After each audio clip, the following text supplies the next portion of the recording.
Hello Panthray! Today I will show you a very special video, because in this video I will derive a formula or just an ansatz or a method, develop a method how to solve very peculiar problems with a concept called superposition.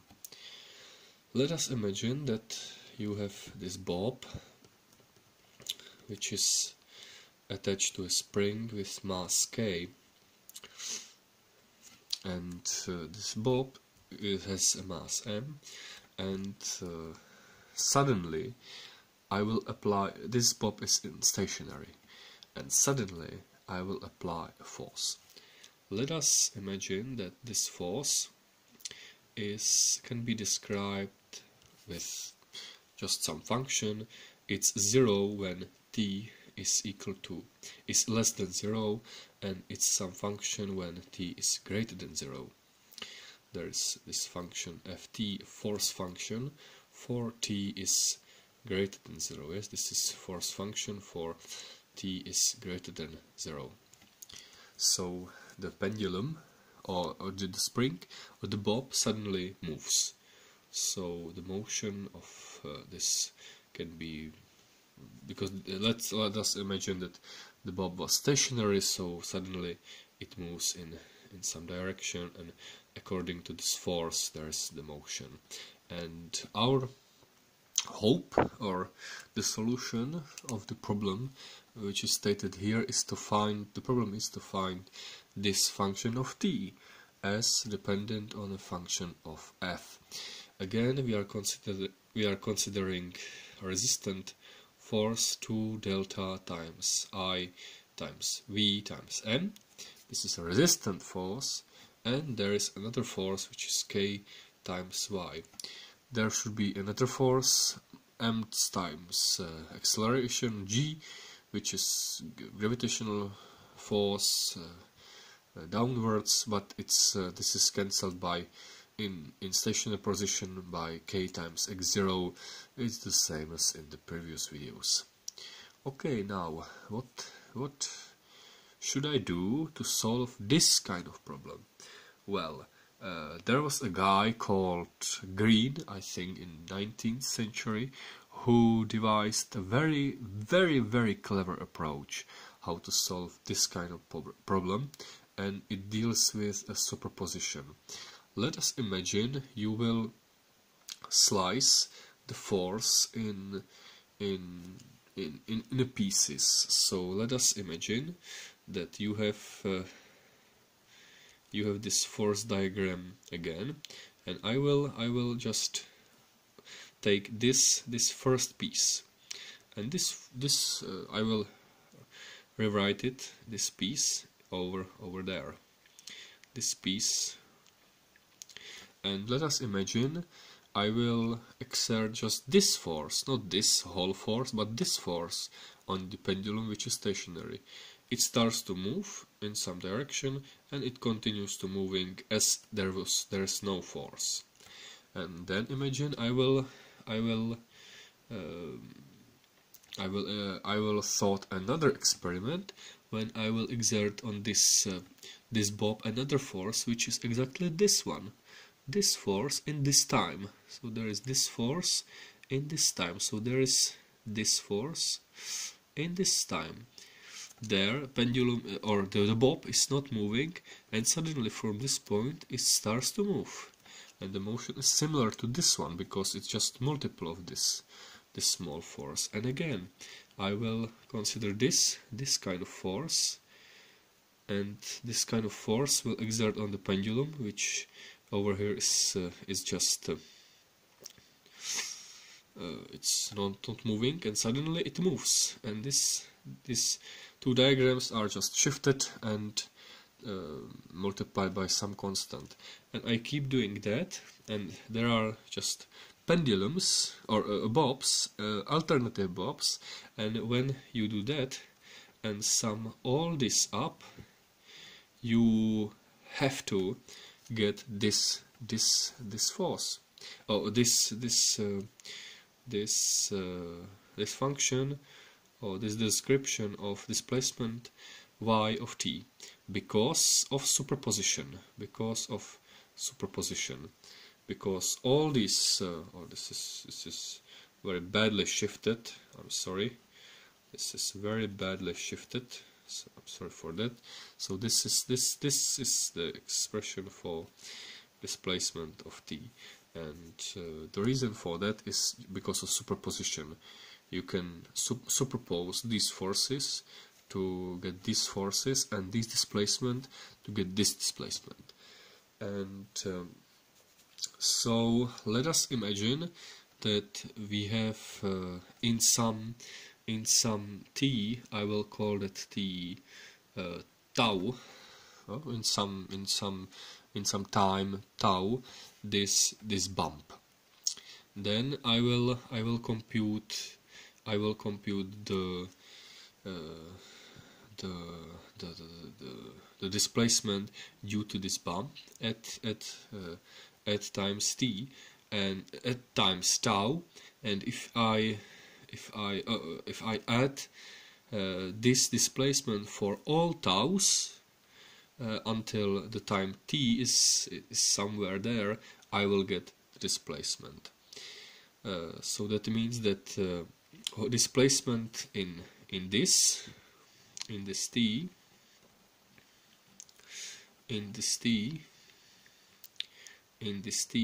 displacement is given by sum of all these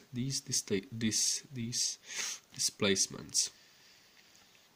Oh, no, not this one. This is exactly this. This is just rewritten this graph. So if I sum up all these displacements, you can get this, because this is at times tau, and this is at times t, and I will write for, it's called a green function.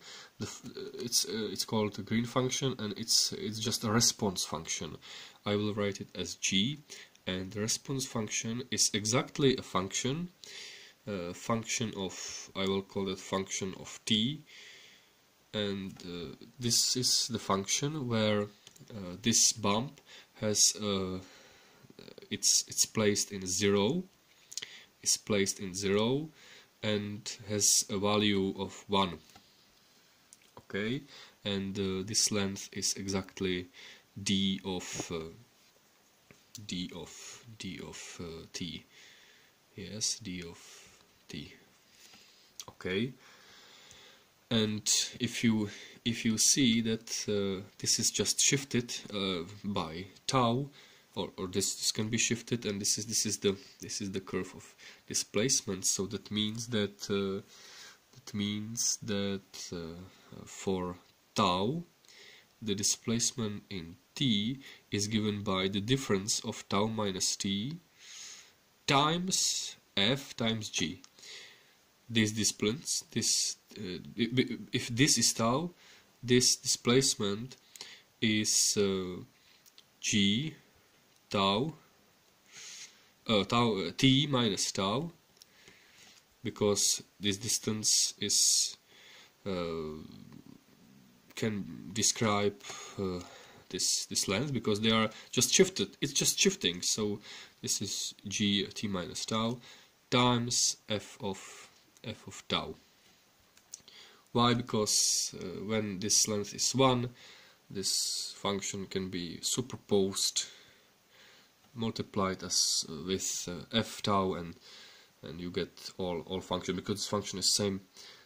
And okay, so our goal is to find g of t, the response function. So let us imagine that you have this kind of bump, and from this bump I will find the response for this bump as a function of t. Okay, well that means let us first write the equation of motion for this kind of force diagram. The equation of motion is this: is y k minus ky minus 2 times m delta. Oh, there shouldn't be I. I'm sorry. It's just a mistake. minus f is equal to m mass time acceleration. Mass time acceleration dividing by m, we will get this is k, omega 0 is square root of k divided by m, and this is y minus 2 times delta v minus f divided by m, which is a. As you can see, for tau, this is differentials, so for tau, for times greater than 0,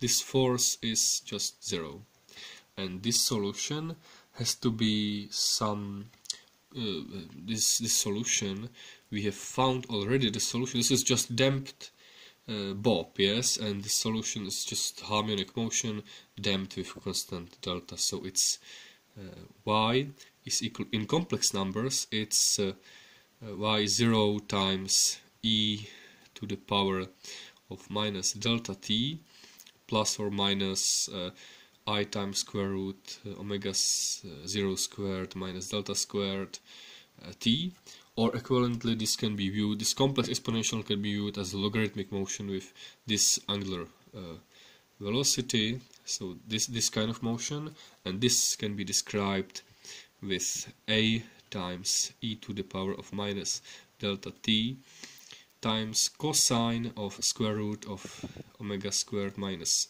delta squared t plus b times e to the power of minus delta t times sine of square root of omega squared minus delta squared of t. Okay, this is perfect. This is fine. This is for y, but what is, there are two constants a and b to be determined.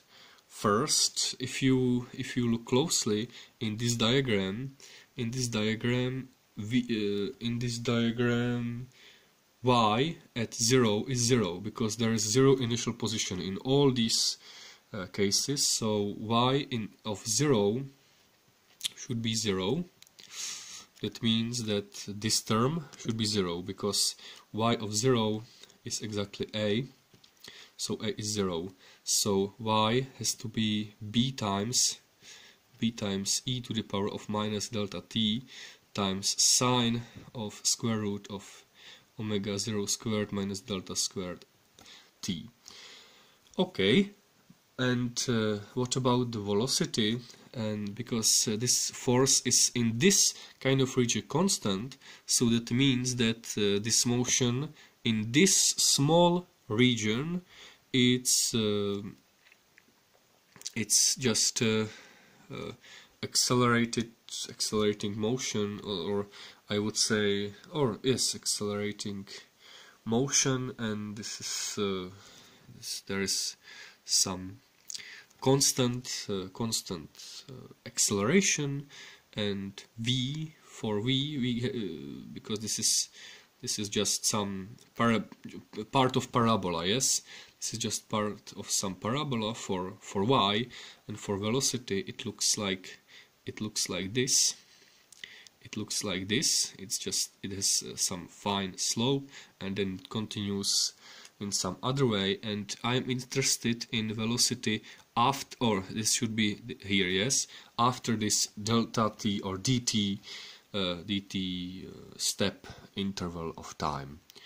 So if you look closely in this equation, you can see that acceleration is exactly, if I write v1 as a velocity after this dt interval, I will get that a is exactly v1 over dt. Yes, and v at 0 interval here is 0 and y is also 0. So only what matters are these two expressions, because a has so-called discontinuity here. So that means that given this equation, minus f is equal to m times v1 divided by dt. Okay, and that means that v1 is minus f divided by m. This f is in tau, because this f is in tau because we are going to write it in tau, but f here, because this is a response function, should be exactly 1. So this force is 1, because there should be a constant. We will multiply it by f tau later soon. Okay, so this is 1 over m times times dt. Well, but what v1 actually is? V1 is velocity of this at 0, because this is the right after this, and if you compute velocity of this, so this is just the derivative of this, and because this is this term is 0, so there is this term, and because this after differentiation is not 0 but this is, so you have to differentiate it only this, so this is b e to the minus delta t at 0, which is 1, and there is cosine of this, which is 1, times the derivative of this, which is just square root of omega 0 squared minus 2, minus delta squared, yes, and this is v1, so this is just minus 1 over m dt, and you will get a response function which actually contains differentials.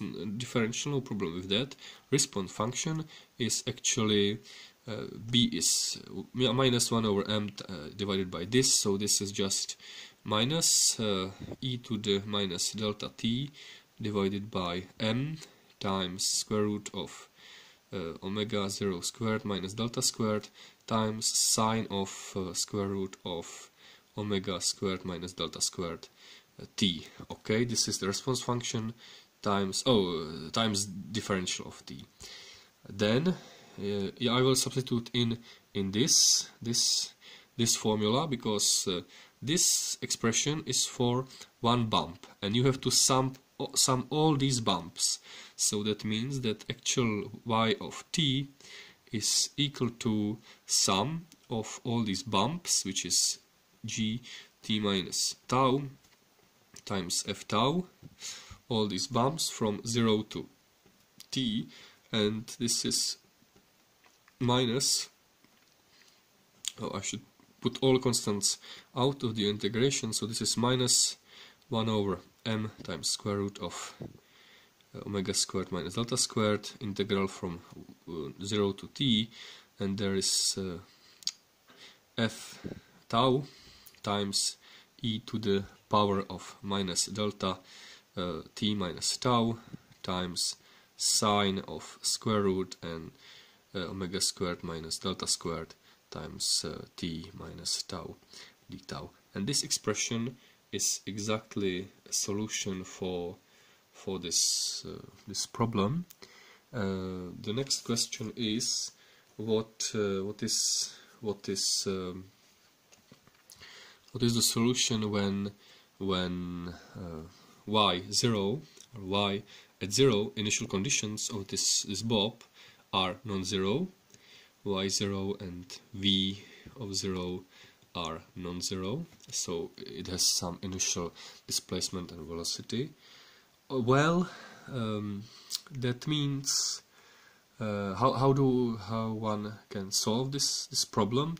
One approach is to split our solution into two parts. Actually, one it's called decomposition to homogeneous and non-homogeneous problem, and I will write y of t is y homogeneous plus y non-homogeneous. This is just superposition. This term has no force but all initial conditions, so y0 is y at 0, yh0 is y0, and vh0 is v0, and this has 0 initial conditions, so yn non-homogeneous is 0 and vn is 0, and there this force is here. Yes, this is just we put all forces in non-homogeneous and all non-forces in this. Then you can split this equation in two and solve the two equations. This equation is trivial and is showing us that the motion is undamped, no problem with this. So this solution has a very well-known solution. It's just some constant times e to the minus delta t times cosine of square root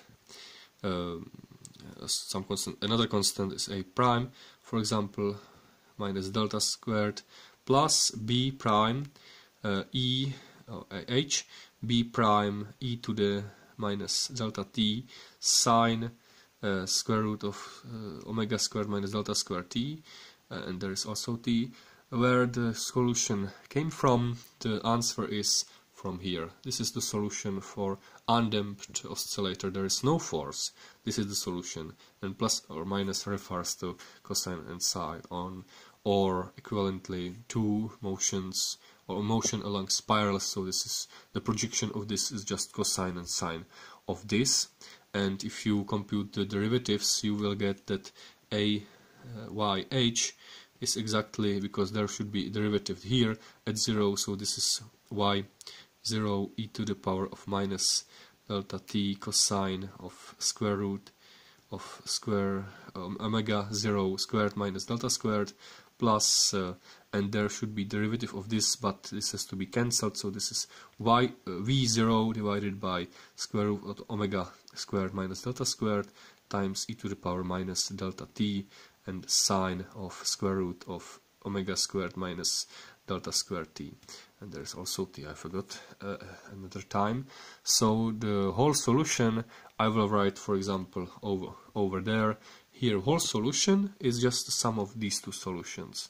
So whole solution y of t, which is yh plus yn, and this is just y of 0 e to the power of minus delta t cosine of square root of omega squared minus delta squared of t plus v0 times square root of omega squared minus delta squared times e to the power of delta t sine square root of omega squared minus delta squared t minus this minus 1 over m times square root of omega squared minus delta squared integral from 0 to t f tau e to the power of minus delta t minus tau times sine of square root omega squared minus delta squared t minus tau d tau. And this is the solution for, this is the complete solution for an oscillator, damped oscillator with a general force actually, and this is it. This is it. This is a very interesting formula using the Green's method of pushing term, yes, which is over there. Interestingly, one can also think of force being applied from minus infinity. Then this term is integrated from minus infinity, and this is 0 because there is no initial condition. There are no initial conditions. So I hope you enjoyed this video. I think this is the end. So many people watching this video are also familiar with delta function. This is just a manifestation of delta function because it can be divided by dt and multiplied by dt, and this t minus t divided by dt is just this function divided by differential, which is just now without the differential. So this is now green function, just a regular green function, which many of you already know.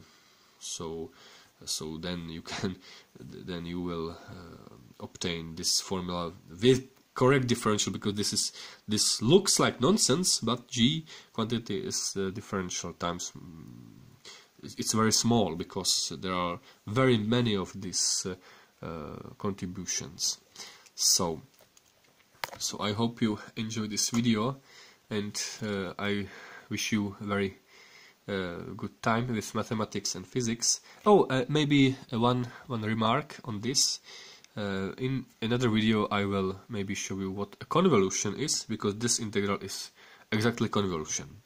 And this procedure is also convolution.